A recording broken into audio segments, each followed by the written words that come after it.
it's in our posture is where we're going to fully activate the power muscles of our hips and thighs.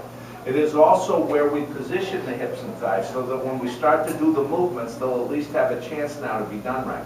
I want to ask you a question, and it's not a trick. Don't outthink this. If we are going to master the fundamentals of the correct posture, what must we rehearse for about a month? The posture. Rehearsing the posture for a month. Who's getting real excited about that proposal? You know what rehearsing the posture for a month is? It's boring. It's mundane. It's over and over stuff. You know, it's no fun. But you know what else it is that you might like? It's permanent. Training is boring. Let's welcome boring. You know what we could do for golf training? I used to do it. Go to the range where it's easy.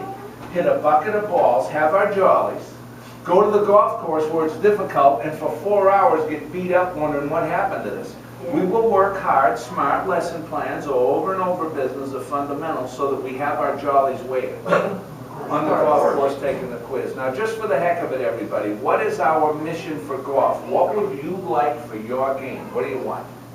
Have fun. Yeah, what else? And improve. What else you want? What do you want for golf? Consistency. What else? What'd you say, Tom? Shoot your age. What else you want for golf? Come on. Huh? Play well. Yeah, but the distance. What else? I was hoping something to remember.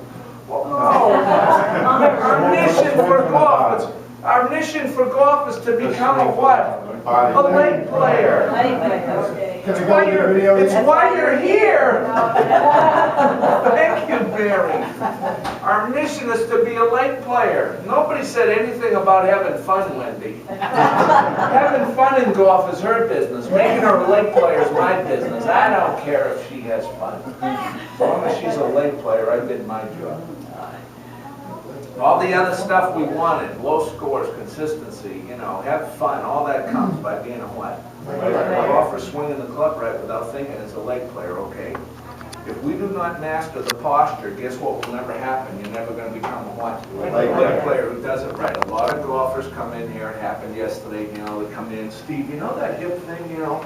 I've been playing golf for 30 years. I've tried that stuff before. It doesn't seem to work for me.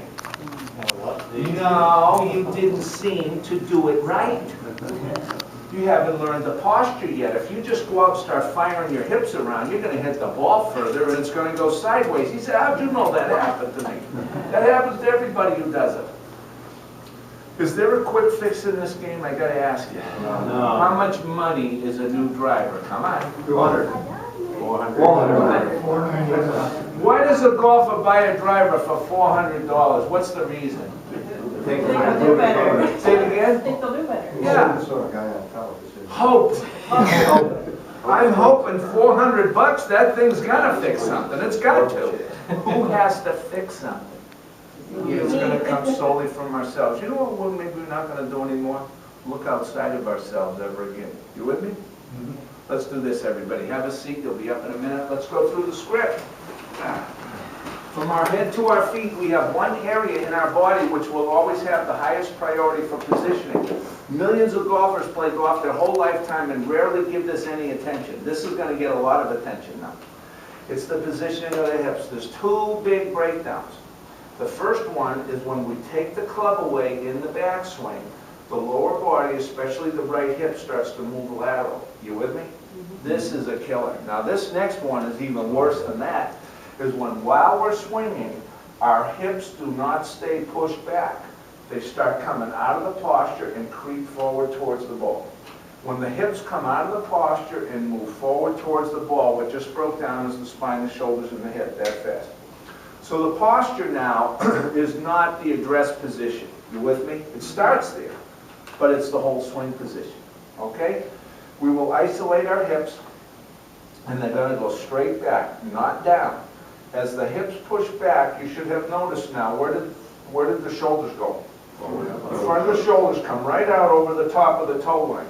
Now the toe line is the second railroad track. The ball is on one, the toes are on this one, and the shoulders are going to be on top of this line as close as we can.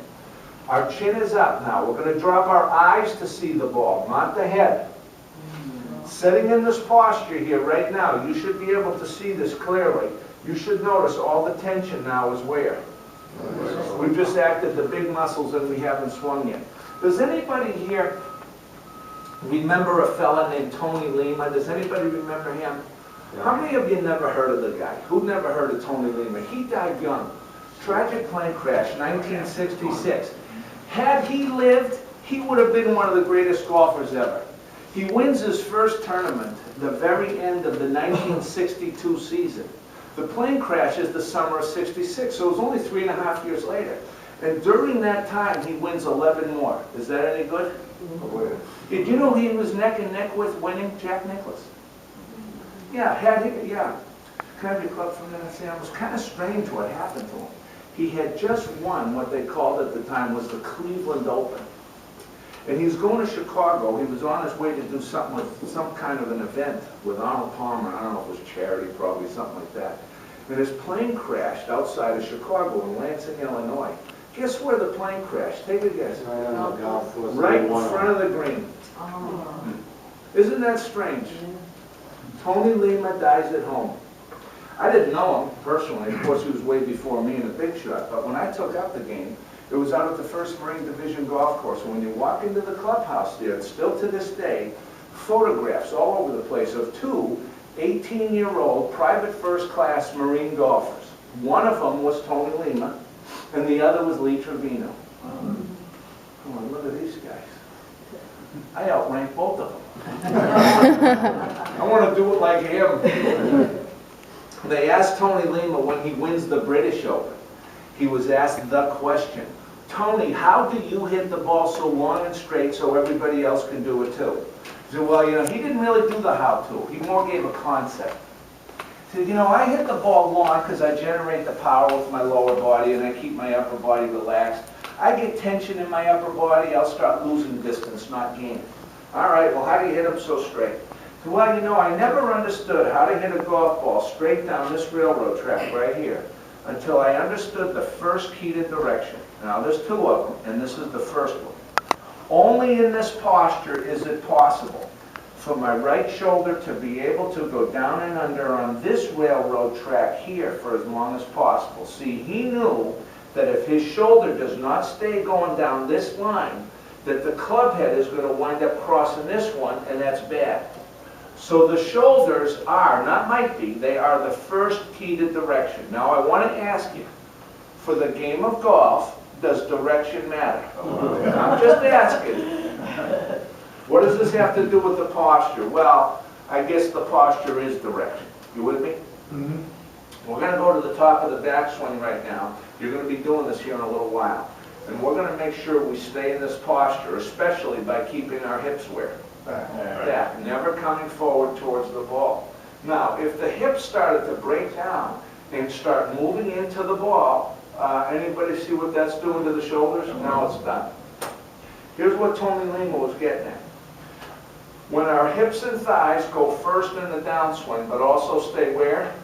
Push back, never coming forward towards the ball. Only now is it possible for the right shoulder to be able to go down the foot line for as long as possible. The left shoulder's coming up behind the head, the shoulders will be out over the toes. And when this right shoulder goes straight down, well, guess where the club head just went? Down the other railroad track. If our hips came out of the posture and moved forward towards the ball, I bet your shoulders now are going to start to do more of this one. Uh-oh. I'm going to illustrate this for you so that you can see it, so that when we are home rehearsing these fundamentals, you will know why you're doing this. Please stand up, come on in here.